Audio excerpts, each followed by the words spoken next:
Family, welcome back to the show. You know, this is your favorite queer radio personality, Anna DeShawn here, and welcome back to Queer News. I am so excited today because we are in the presence. I'm gonna just embarrass her because I really do feel this way. I feel like she is an LGBTQ legend, period. And I'm gonna read her bio and be even more embarrassing, but it's all very true. And I'm excited to have the executive director of Equality Florida joining us today. Nadine Smith is in the building. What's going on, Nadine? Hey, happy to be here. Thrilled to be here. Yes, I am thrilled to have you here on the show. And this is on E3 Radio, which is our queer radio station. So I always start with a few music questions. Because I do believe you listen to music, and it's probably questions you do not get often, and you do a lot of these interviews. So I think this is like a fun way for us to get started and another way for us to get to know you. So the first question is, what is your go-to karaoke song? Oh, that's a good one. I wasn't expecting. I was bracing, but I wasn't expecting that one. And this one's gonna shock people. White Rabbit. White Rabbit? Grace Slick. White Rabbit. Oh. Grace Slick. Jefferson Airplane. Before they were Jefferson Starship. I used to. Yeah, that was my go-to. Absolutely. I don't even know if I know that one. So now I got something to go No. listen to. See, now you got to do a reaction video to listening to. Facts. I told somebody that they got to listen to Joan Armatrading, and they were like, "Who?" I was like, "I don't. What? Wait. Okay, that's all right. I'm not gonna. No judgment. But yeah, that's my go-to karaoke. Okay. But honestly, my taste in music is very eclectic. There's almost no genre that I don't sample, and if I have an open secret that surprises people, as I'm a huge battle rap fan. It is a very raw form of entertainment, and it is a very, to me, Shakespearean, that it reflects the realities that are going on. So to enjoy it is not to co-sign those realities, but to appreciate the artistry and being able to convey those realities and a lot of the positive messages in a way that is gripping and entertaining, and it's sort of the least commercialized at this point, so it doesn't have a lot of funders and sponsors sort of directing it in one way or the other. You can have conscious battle rappers right next to the most street battle rapper, trans battle rappers, queer battle rappers, and those voices don't always package things in the nice, polite, most polite way for us to hear them. And I feel like right now we don't need any of that. And the politeness of it all as we celebrate the 50th anniversary of hip hop. So I love that. Now I've identified that I am much older, much older. So I'm celebrating more than 50 years. So I'm early to hip hop and a big fan. But yeah, but I listen to everything. I even listen to country. I grew up in the panhandle of Florida, so you had to listen to country music. It just kind of oozed out of the pores of every building you were in. And so that actually leads to my next question. What song, now knowing you have such eclectic taste, like what song is getting the most rotations in your phone right now?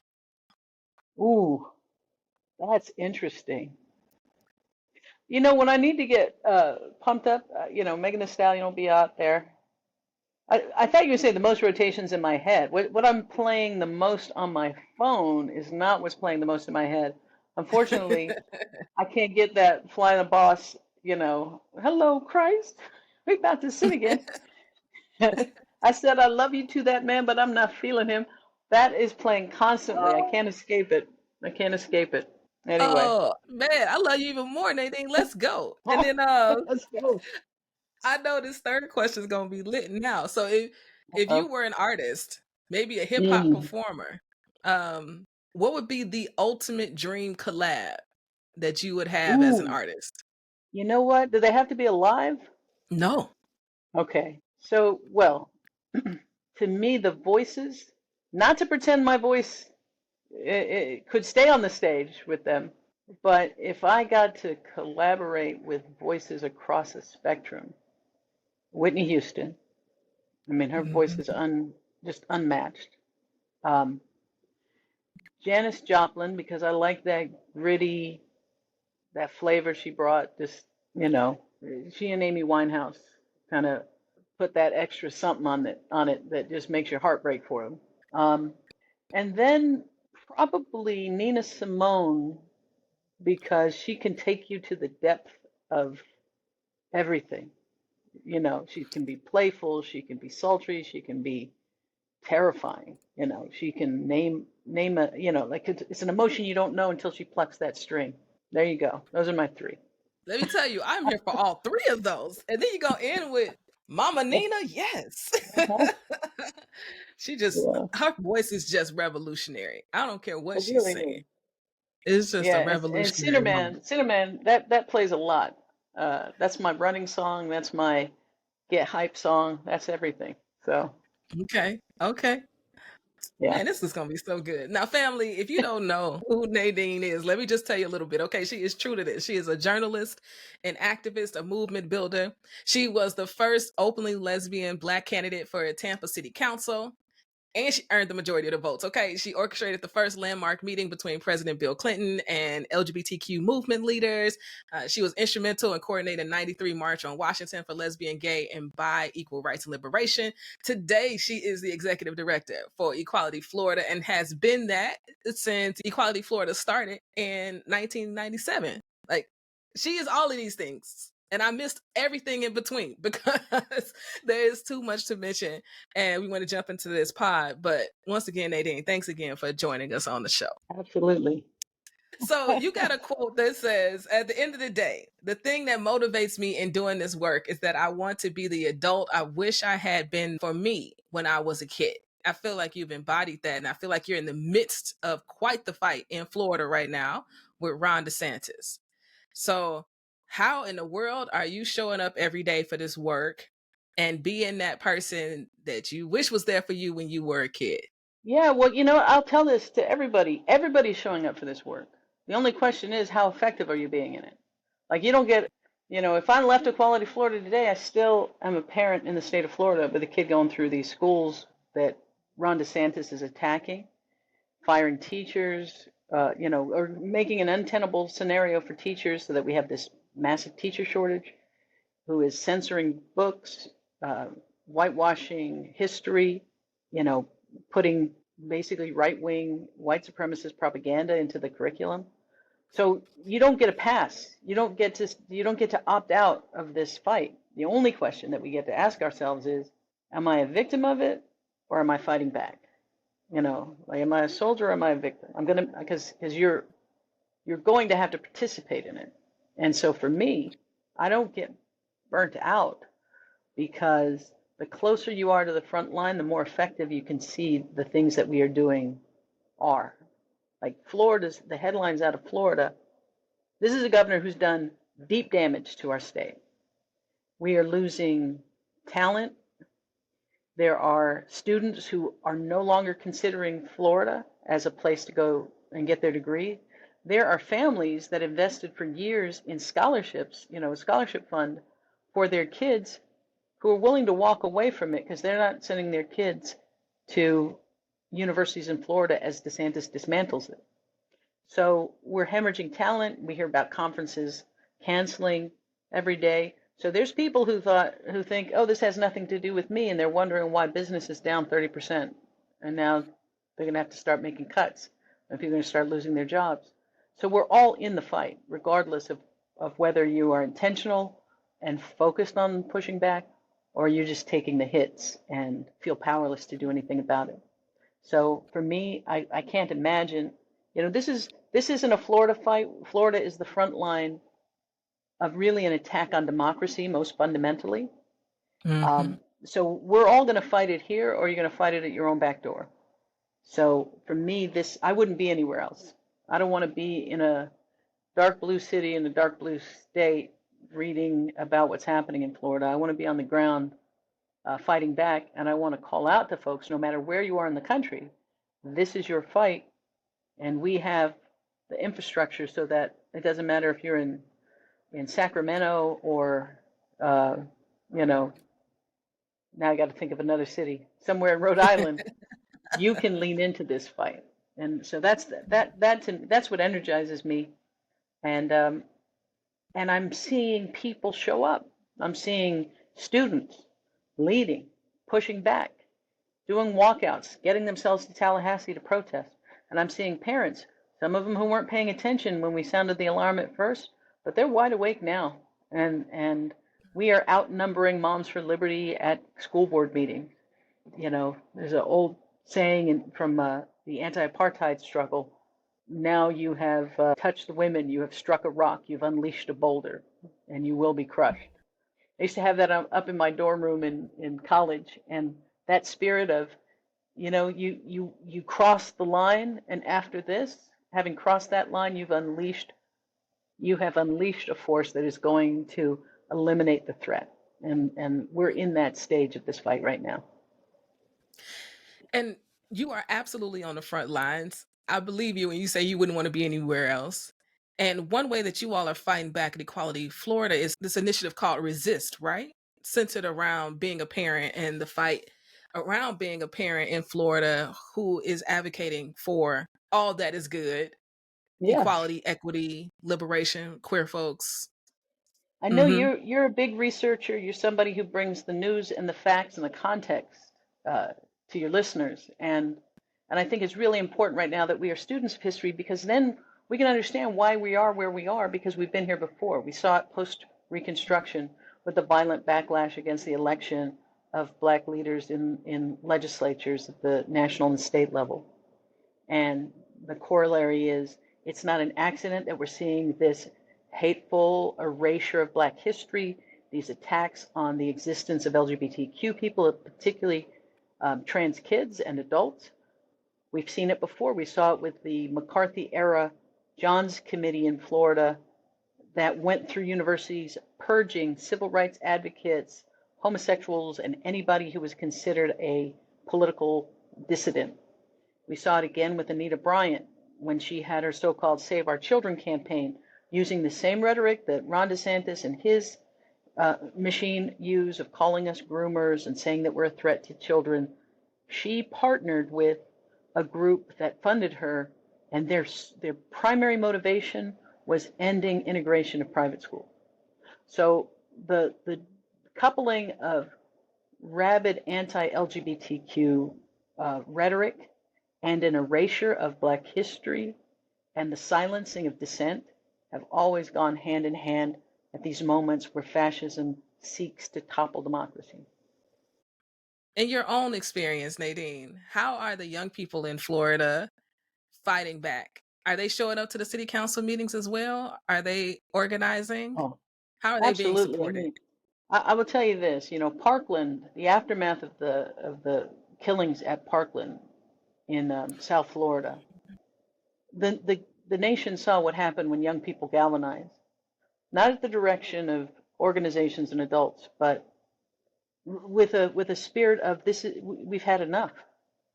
And those of you who have gone before us, whatever you're doing, it wasn't sufficient to the moment. So to see the March for Our Lives, you know, obviously as a March on Washington organizer, you know, it is for me such a testament to the spirit of leadership among young people in the state of Florida. And so, yeah, we've seen young people take on.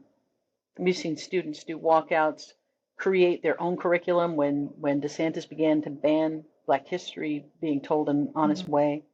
So there's a lot of creativity and a lot of energy that we see coming from young people. But as a parent, I also just want to shout out that there came this beautiful moment.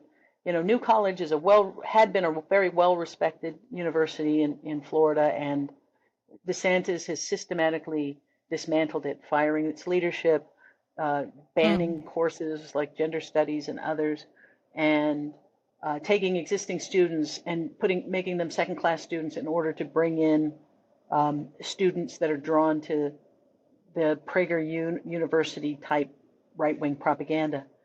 And when they had their last graduation, the students protested. They had their own graduation, but when they went to the formal graduation, they had their own protests. And I wondered if parents would join them.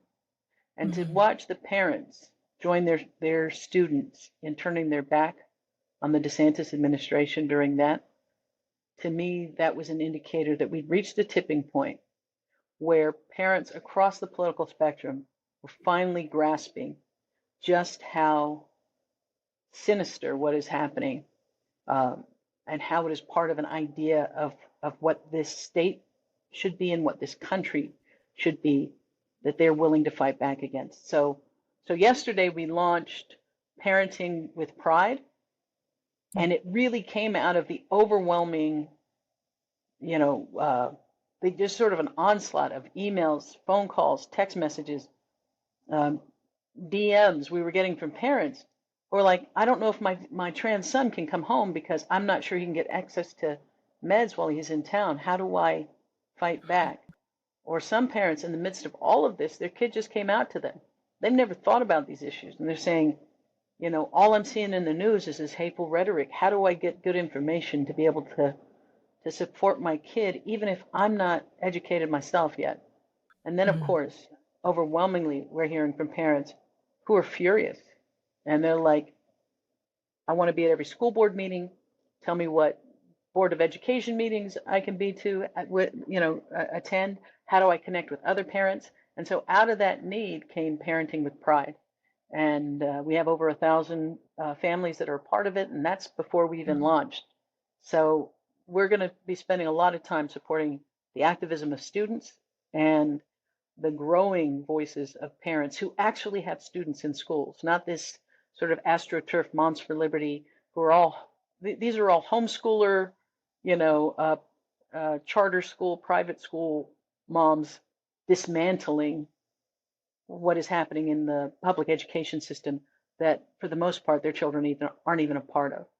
And it Right. was founded by the wife of the chair of the Florida Republican Party, and its sole goal was to bring culture war rhetoric that could draw suburban, what they used to call soccer moms, more deeply into the Republican fold. That was the stated reason, the thing that they were looking for, and out of that came this Moms for Liberty group that is wreaking havoc, not just in Florida, but elsewhere. But the good news is more and more people are waking up and pushing back. And, you go to school board meetings, Moms for Liberty might be outnumbered 10-1 now. So to everybody who's not in Florida, if you're watching what's happening in Florida, just understand that their intention, if they're not there yet, is to come for you. And please take the things that we've learned here in Florida to fight back and invest in this fight here so that we can stop them before they do what Anita Bryant did, which was take her hateful campaign from Florida all the way across the country to California, leaving these destructive laws in their wake that took us decades to undo. Yeah. I feel like we're in a decades-long fight now to undo the things that a DeSantis and a Governor Abbott are doing in their respective states. Do you feel the same? Um, yes and no. Yes, in the sense that they're doing deep and structural damage that's going to take a long time to repair.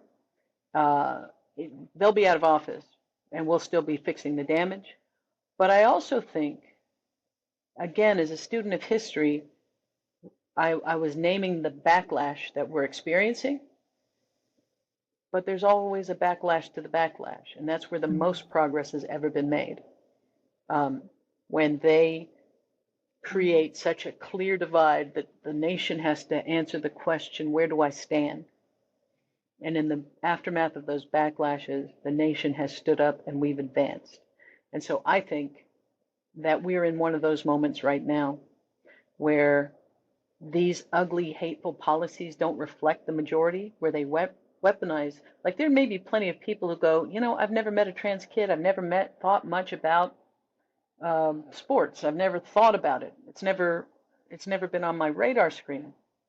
And now that they forced it onto my radar screen, and I say, yeah, I'm kind of uncomfortable with things I don't understand, instead of trying to bring information and clarity, they've said, oh, you're uncomfortable? Let me exacerbate that.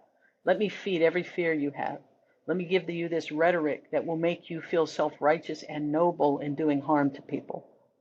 So there are people who are kind of part of the mob right now that will peel off as they hear the stories and and have greater familiarity with the targets of this hatred. We've seen that time and time again, not just with, the LGBT community coming out has always been a precursor to progress, but we've also seen it in places where the trans community speaking, very directly to the public, making people go, oh, okay, wait a second, you're a real person, and the ideas that I've been told about who you are don't match with my reality of experiencing who you are.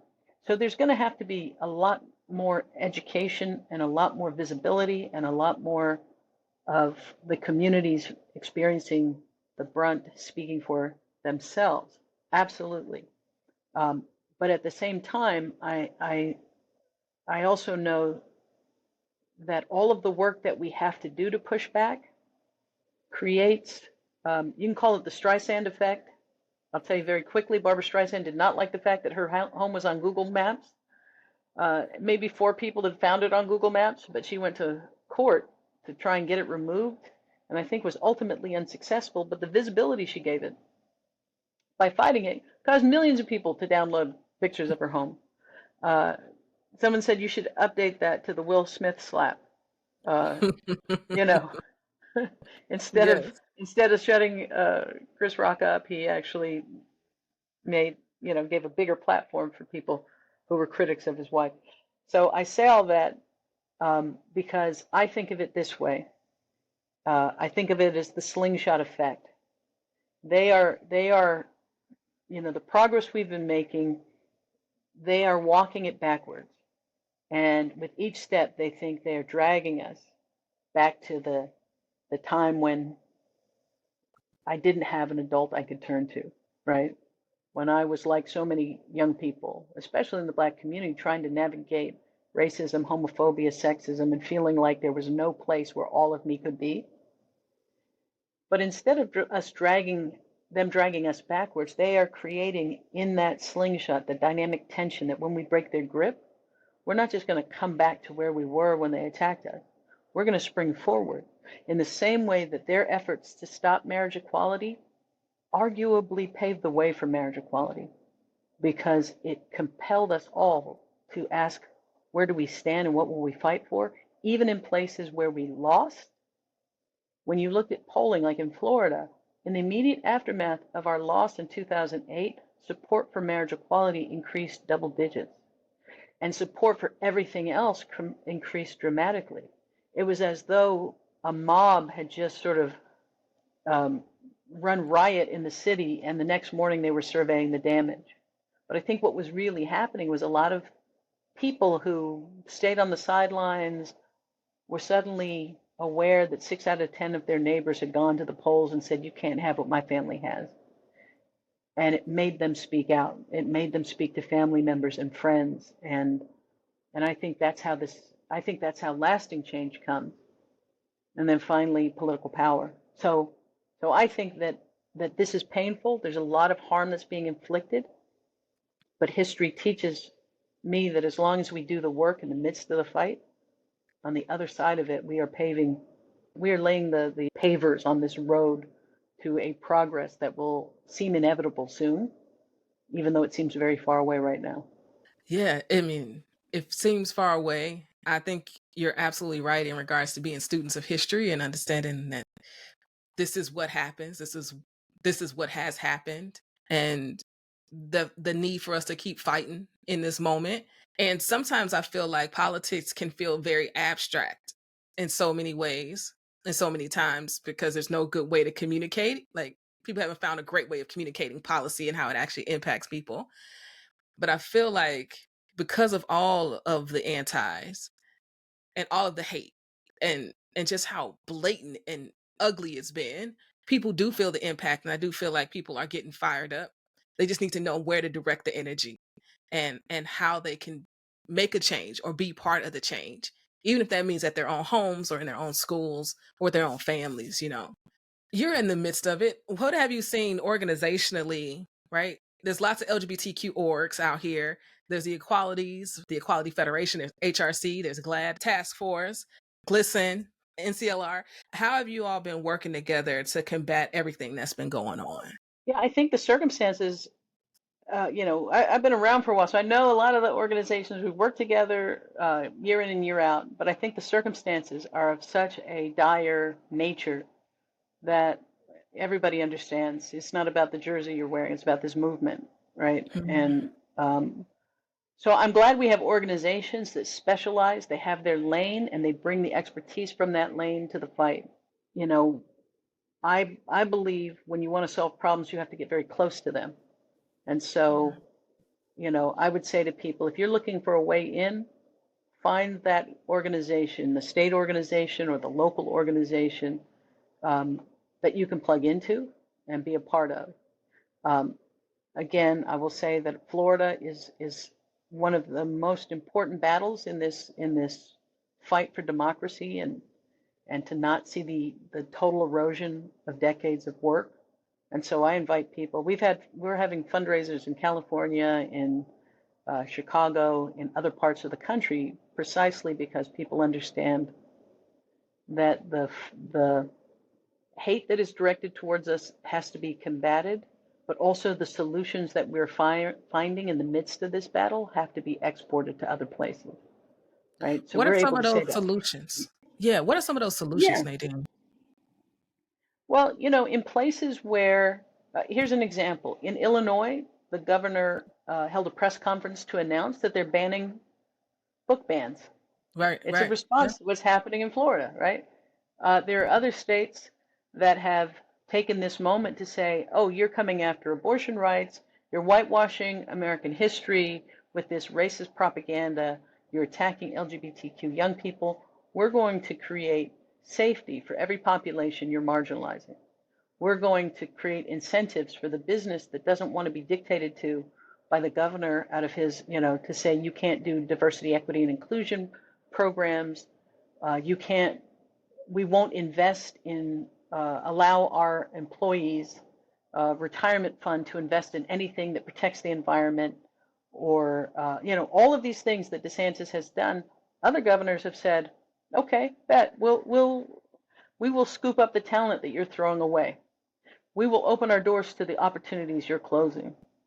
We're going to go compete for conferences that we didn't have any grounds to compete on because we don't have beaches, we don't have this. Now you've made us competitive again, so we're going to go after them. So I think uh, so we're beginning to see, I think most recently, DeSantis having gone after Disney is now saying, "Oh, I'm not concerned about that fight. Don't forget, my wife and I got married at Disney World." Like he's going to try and rewrite history the way he's tried to whitewash, uh, American history in our schools. So the more pressure we're seeing, more like in Utah, they somebody tried to introduce a "Don't Say Gay" bill and ended up in the end taking out the language from Florida, the cut and paste language, saying we don't want to go down the same road as DeSantis. And I think what Mhm. you were seeing right now is that he is increasingly being isolated as somebody who, um, positioned himself as sort of Trump Jr. But as people get a closer look at him and look at the wreckage he's leaving behind in Florida, they're going, nah, hard pass, right? His campaign is collapsing. I think they're on their third or fourth reboot. So those are the things that are working, continuing to define DeSantis, not by his, talking points, but by what's actually happening behind the press conference he's holding. People are seeing the smoke and the rubble from our schools. They're seeing the drain of talent. Even Nikki Haley, it's not just Democratic governors who are coming to compete for the people and the talent and the companies that DeSantis is alienating. I think Nikki Haley invited Disney to relocate to South Carolina. So I think that's part of what I think the tide is beginning to turn in Florida.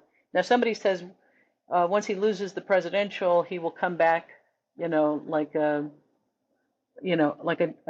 angry drunk returning, who Mhm. who comes home to kick the dog, beat the kids, and slap his wife, right? Mhm. So I think people are kind of like his ego and his pettiness and his thin-skinned yes man universe that he lives in. Um, he's not taking he will inflict more harm on Florida, but honestly, he he has already inflicted so much harm that I don't know what there is left to break. Mm. But again, he will continue to isolate himself in his sort of delusional bunker.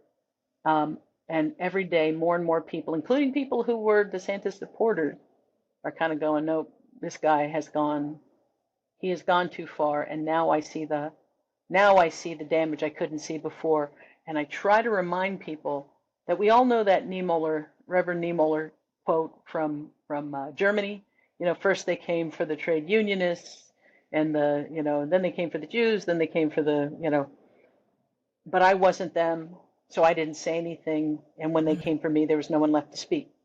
So we all know that, and we often invoke it, but a lot of people don't realize that Reverend Niemöller was a Hitler supporter at the beginning, a very adamant Hitler supporter, and he had to go through an evolution of understanding to become a critic. And in fact, he barely escaped death. He was in jail awaiting death row when liberation forces, toppled Hitler. So right now, I know that there are people who rode with DeSantis, who are beginning to wake up to the fact that what he is doing is not just going after, portions of the population they don't care about, but what he is doing is deep and structural damage that will have a negative impact on all of us. Yeah. I saw a video of a teacher in Florida who was someone had just gone through their library and pulled all the books off the shelves that DeSantis has deemed inappropriate. And there were just boxes and boxes of books. And it just broke my heart of like, what is happening here? And I'm grateful there's an Equality Florida doing the work, because the impact that he's having is causing so much harm. But it is so encouraging to know that there are people like you and people in Florida who are fighting back and not standing for it and showing up at city council meetings and putting on the pressure, so that when it's time to get him out of office, it's going to be the work of the people that gets it done, I feel like.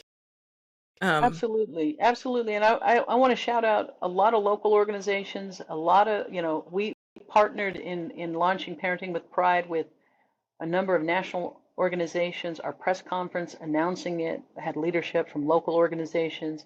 Everybody, this is an all hands on deck moment.